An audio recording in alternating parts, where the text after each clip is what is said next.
Ni hao, salut à tous.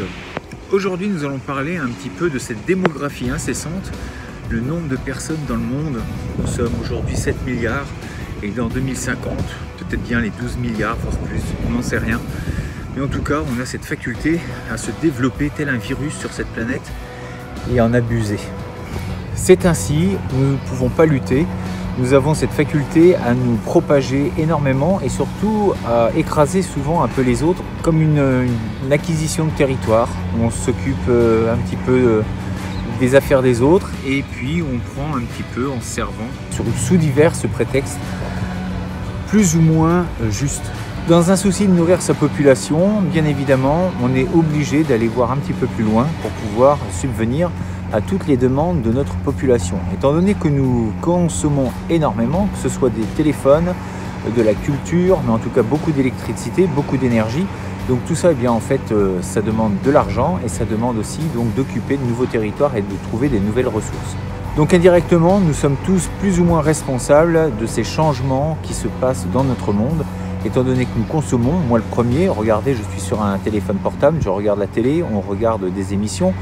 Bref, on utilise une voiture, nous consommons et donc nous avons un impact sur ce monde. Ce monde s'est également créé avec la vision de certaines personnes.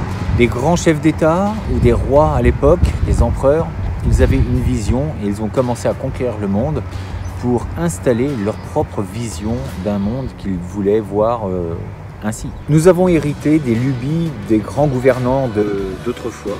Avec leur vision, nous avons plus ou moins eu un impact avec le temps sur ces visionnaires. Tout ça pour en venir à cette prise de conscience que c'est parce que certains ont eu une vision et ils ont commencé à la mettre en place que notre monde a évolué et qu'il a changé. Si ceci peut se faire à grande échelle, nous pouvons le faire à notre échelle, à nous, au niveau microcosmique, un peu plus petit, à notre échelle, à notre environnement, donc avec nos amis, avec notre cellule familiale, nous avons la possibilité de changer aussi notre propre vie. Et pour certains, c'est sûr, peut-être qu'ils auront un impact peut-être sur le monde. Allez savoir, il y a bien eu des gens qui s'appellent Steve Jobs, des gens qui s'appellent Bill Gates, des gens qui s'appellent Elon Musk. On voit bien qu'ils ont eu un impact sur le monde. Et puis regardez, là dernièrement, Freddy Zapata qui vient d'inventer un flyboard où on va pouvoir monter dessus et voler. Et je pense que ça va être dans les années futures. Alors est-ce que j'aurai la chance de voir ceci? Je l'espère, mais de prendre son jetboard et puis de partir peut-être en vacances dans les airs. C'est pas incroyable? Et regardez, il y a 2000 ans, personne n'aurait pensé ce qu'on aurait pu faire aujourd'hui. Nous avons donc en nous, humains, cette possibilité de changer, d'avoir un impact sur notre monde. Nous pensons à des choses, nous les réalisons. Pour les plus grandes personnes, pour les plus grands des inventeurs, ils inventent un monde que l'on va vivre demain. Alors ce qui les différencie, c'est pas forcément les études, parce que les gens que j'ai cités tout à l'heure n'avaient pas fait forcément de grandes études, ils ont simplement eu un rêve. Et ce rêve, il faut le mettre en place et puis il faut y croire, bien sûr. C'est pas les autres qui vont croire en votre rêve. Quelquefois, vous allez pouvoir être motivé, mais le problème, si vous ne comptez que sur les autres, vous avez une grande chance d'être découragé.